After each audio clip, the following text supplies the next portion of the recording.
낭만사부 이장희가 울릉도에서의 일상을 공개했다. 13일 방송된 SBS 예능 프로그램 집사부일체에서는 천국에 대한 꿈과 낭만을 고스란히 간직한 낭만사부 이장희와의 하루가 펼쳐졌다. 이날 멤버들은 울릉도를 천국이라 부르며 지내는 사부 이장희를 만나기 위하여 울릉도로 향했다. 하늘이 허락해야 들어갈 수 있다. 는 울릉도에 무사히 들어간 멤버들은 울릉도의 산해진미가 가득한 한상 차림을 맞이하며 호화로운 식사를 했다. 이장희는 멤버들을 울릉도에 위치한 본인의 집인 울릉천국으로 직접 초대했다. 멤버들은 정원에 들어서자마자 보이는 장관에 놀랐다. 이장희의 집은 백로가 자리를 잡고 있는 개인 연못과 약수터, 야외 공연장을 겸비한 것. 울릉도에만 땅이 13,000평이 있다. 는 이장희의 발언에 차은우는 역대 사부님 중 가장 부자 아닌가 라고 추측했다. 축구장 6개를 합친 크기의 땅에 대해 이장희는 1996년 애 사고 2004년에 은퇴를 해꾸몄다. 원래 논밭이라 더덕 농사를 짓다가 여기를 정원으로 만들었다. 며 세계에서 가장 큰 정원석 기대봉에 반했다고 했다. 이장희는 내가 제일 좋아하는 게 뭔가가 늘 궁금했다며 88년에 설악산 남자에 3개월 있었다. 어느 한순간에 언덕 위 보름달이 떴다. 설악산 계곡을 내려다 보니까 선녀가 나올 것 같은 바위산이었다. 그때 처음으로 내가 제일 좋아하는 순간이구나를 느꼈다. 내가 좋아하는 건 자연이구나를 깨달았다. 고 말했다. 이어 미국의 데스밸리, 알래스카 등 전 세계의 자연을 돌아다녔다는 이장희는 친구의 권유로 울릉도에 들어와서 10일간 걸어다니며 이런 데가 있나? 라고 생각했다. 며 울릉도에 정착한 이유를 밝혔다. 또한 이장희의 정원엔 50년 지기 친구들의 사인을 바위에 새긴 장소가 있었다. 그는 70년대 가수 생활을 하다가 대마초 사건에 미국을 가 있었다. 며 내가 정치를 하는 사람이면 당연하게 그걸 막아야지. 경종을 울리기 위해서도 당시 내가 신문에 이만하게 나면서 가수를 그만하게 됐다. 고 시원하게 밝혔다. 20대부터 인연을 이어온 친구들의 이름을 바위에 새겨 울릉도의 친구들과 항상 함께 있는 기분을 냈다는 그는 난 참 행복했다는 생각이 드는 건 친구들이 모두 잘 됐다. 며 행복해했다. 이뿐만 아니라 이장희는 경상북도에서 극장을 지었다. 며 울릉천국아트센터를 공개했다. 사부의 음악 천국인 이곳을 보며 신성록은 모든 꿈을 이루셨다. 며 부러워했다. 또 이장희는 미국에서 살던 시절을 떠올리며 미국 41대 조지 부시 대통령과의 만남을 떠올렸다. 1989년 LA 예한인 라디오 방송국을 설립했던 이장희는 LA 폭동 당시 약탈당하고 불탄 한인 상점들이 많았다. 그래서 우리 라디오가 한인들의 통신망이 됐다. 신고 제보를 그대로 방송해 한인들에게 도움을 줬다. 한인들의 목숨줄이었다. 고 했다.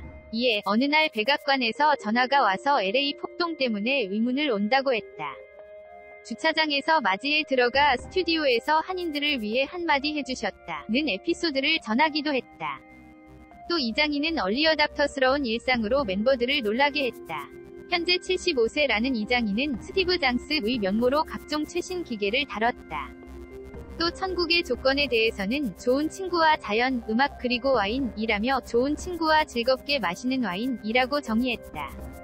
이승기는 이에 나만의 천국을 생각해본 적이 있나 생각했다. 며 달려가고 해내고 바쁘게만 살다 보니 천국에 대한 생각을 해본 적이 없었다. 재미있게 할 수 있는 일과 안락한 집, 밖에서 일하고 들어와 온전히 쉴 수 있는 집이 있었으면 좋겠다. 고 답했다. 이어 신성록은 딸 아이가 커가는 모습이 천국이라며 딸에 대한 애정을 드러냈다. 이장희는 히트곡 내 나이 60하고 하나일 때를 직접 부르며 멤버들과 함께 인생의 의미에 대해 생각해봤다. 이장희는 나의 미래가 너무 궁금했다. 이제는 60대도 지나서 생각하니 나는 내가 살고 싶은 대로 살았다. 는 생각이 든다. 나를 생각하는 사람이 됐으면 좋겠다. 고 조언했다. 멤버들은 각자 60하고 하나일 때의 가사를 썼다. 이승기는 60하고 하나일 때 사랑하는 건 일하는 것뿐일까? 라고 했고 이장희는 기쁨을 알아야 슬픔도 안다. 며 달콤하고 씁쓸한 희로애락 인생사임을 이야기했다.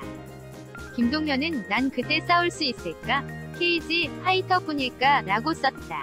그는 지금도 하고 싶고 할 수 있을 것 같은데 60이란 단어를 보니 그때도 내가 경기하겠다고 하진 않을까 생각이 든다. 고 했다.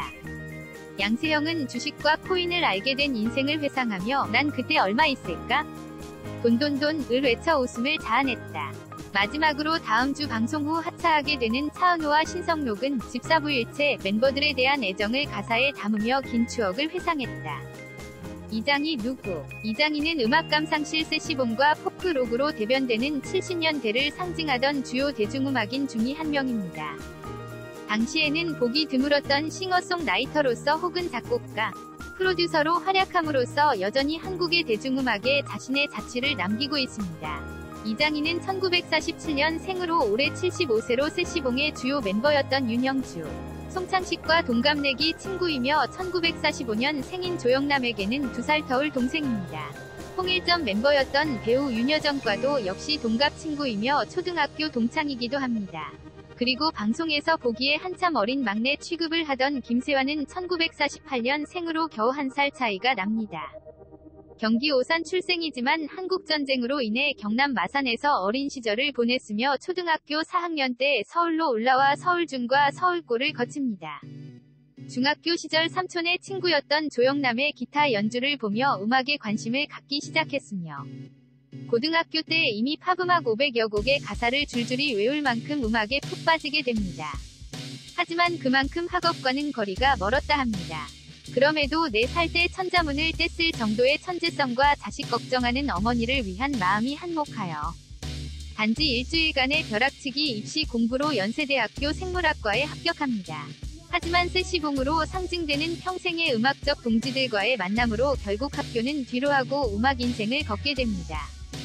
1971년에 DJ 이종환의 권유로 정식 데뷔한 후 겨울이야기, 그건 너, 나 그대에게 모두 드리리, 한잔의 추억 등 자신이 그간 작곡해 놓았던 곡들이 연이어 히트되며 70년대 대표적인 싱어송라이터로 명성을 쌓기 시작합니다.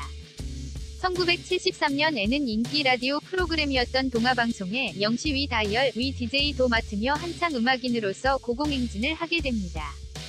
1974년에는 교제해 왔던 이대 불문과 출신의 서혜석과 결혼을 하며 개인사도 한창 꽃을 피웁니다. 아내인 서혜석은 동일방직 창립자이자 회장의 딸로서 소위 재벌가 2세로 더욱 세간의 관심을 끌었습니다. 또한 이장희의 나 그대에게 모두 드리리는 첫사랑이었던 아내를 위해 만들었던 곡으로 알려져 화제가 되었습니다. 이 노래는 당시 데이트를 쳤던 영화 별들의 고향 위 OST로 쓰이며 대중들에게 깊이 각인되어 명실상부한 이장희의 대표곡이 되었습니다.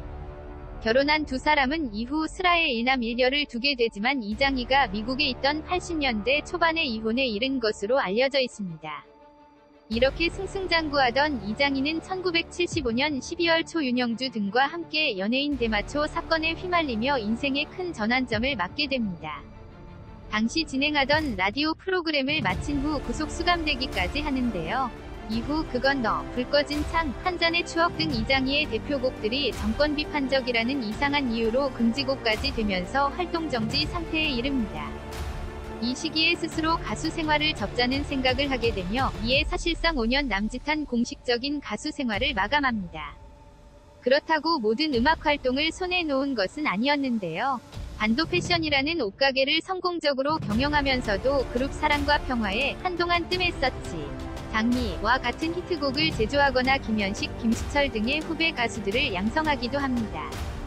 한참이 지난 1988년에는 김한선의 3집, 4집에도 관여하며 녹슬지 않은 작곡 능력을 보여주기도 합니다. 이후 1980년에 한국을 떠나 미국으로 이주한 이장희는 남다른 사업 수완을 발휘하며 레스토랑과 라디오 방송국 LA 라디오 코리아 운영으로 상당한 재산을 모은 것으로 알려져 있습니다.